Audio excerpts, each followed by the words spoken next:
Hey guys, it's Jeff Cashat, the Jeep Realtor here with you. I am standing in front of my 2020 Jeep Gladiator Rubicon Edition, and as you can see, I got the hood propped open and the grill removed, and that's the reason for my video today. I wanted to just give you guys a little bit of tip and advice with regards to how to in the future be able to remove and reinstall the grill if need be, if you in fact have the Mopar steel bumper. And in my case, I have the Mopar winch plate as well as the worn Zeon 10S with the synthetic line, and I also added in the Maximus 3 light mount and the Maximus 3, I believe that's called their classic hoop. Now, you know, big deal. There's hundreds of videos out there talking about how to take a Jeep Wrangler, JL, and Gladiator grill off, and I agree with you, and I wouldn't normally post something about this, but I just wanted to explain to you the little differences on nuances that you had to deal with in the event that you have a winch, specifically with the worn winch plate, or quite possibly with any other winch plate, because the grill will ride right behind there, literally rubbing up against that, so it'll make taking the grill off a complete nightmare. Now, normally you guys have, of course, you have 6 of these guys here, these little push clips here, here, here, here, here, and here. You guys know that. And then there is a clip that goes in there along with 6 across the bottom, and then another one over here. So you take those guys out, and then you just pop clips and grill comes out. But you take that clearance into factor, and it's not coming out. I had a bear of a time, cut my finger, kind of bled all over the place. That's obviously not included on this video, but I wanted to show you guys what I did. So here's my grill, and these are the clips that I was mentioning. You have one here, you have one here. Normally you would have 1, 2, 3, 4 more here, another one here, and then a last one over here. And those plastic push clips that I was talking about, 6 of them evenly spaced across there.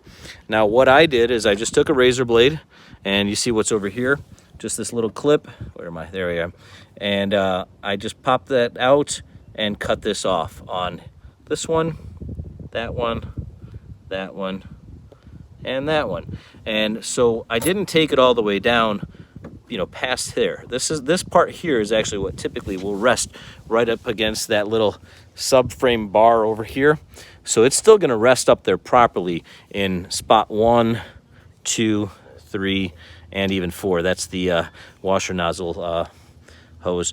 So it's still going to rest up against there properly. It's just not going to actually have the clip going in to engage it, to lock it in place. I will still have the one on this side and the one on this side, along with the 2 under the headlights.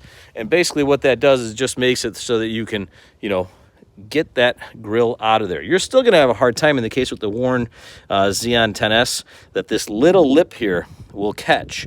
It sits so close to the grill, it almost is like contoured around it perfectly. In any case, you'll be able to now slip it back in place and get those clips that I mentioned back in, and then the other ones will just rest in place. Now I want to show you guys what happened to my grill as a result of it sitting. So there's a little bit of scratching going on over here. That's probably for me messing with it right now, trying to get it off, like this light stuff over here. This one here is actually deep and grooved in. You can't tell, maybe you can, but that actually grooved in probably a millimeter or 2 into the, not just through the paint, but into the grill itself. And then that's where it was actually sitting under that little lip I showed you on the worn winch. So I'm not worried about this, in all honesty. I'm OCD, I'm a perfectionist, I'm anal.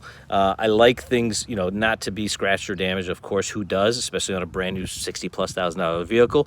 But in this case, it's going to be hidden, like I said, behind the winch. And where the damage is literally right there. It's never going to be seen unless I go back to no winch, and I'm not planning on doing that. So I just want to share with you guys, if you guys ever do want to be able to take off the grill on your 2018 and up JL or 2020 and up, you know, Gladiator, and you are planning on, you know, putting a winch in, that type of thing. If you don't have a winch, you don't have an aftermarket bumper or bull bar or anything like that, it's a non-issue. You don't have to worry about it. But I would highly suggest knocking out those 4 tabs that I showed you, 1, 2, 3, 4, so that you can take on and off the grill if you like, for whether it be wiring lights or replacing your headlights. You could probably work around that just by prying it, but it's easier, of course, just to have a, open workspace. And I would, like I said, I would highly suggest, be prepared. If you know you're gonna add some lights, run some wires ahead of time so you don't have to go through what I did. But there are other reasons why your grill might come off. The vehicle might have to go to service for a horn that doesn't work, or something stupid, or the radiator has to get replaced. There's a various reasons why the grill could come off. So I would just say, prepare yourself. Take out those 4 little tabs there, then you could take the grill on and off easier. Now I'm going to finally wire up those lights like I should have in the first place, and those are the IPF 8-inch LED, and the grills were separate. I put those on, and so far I'm happy.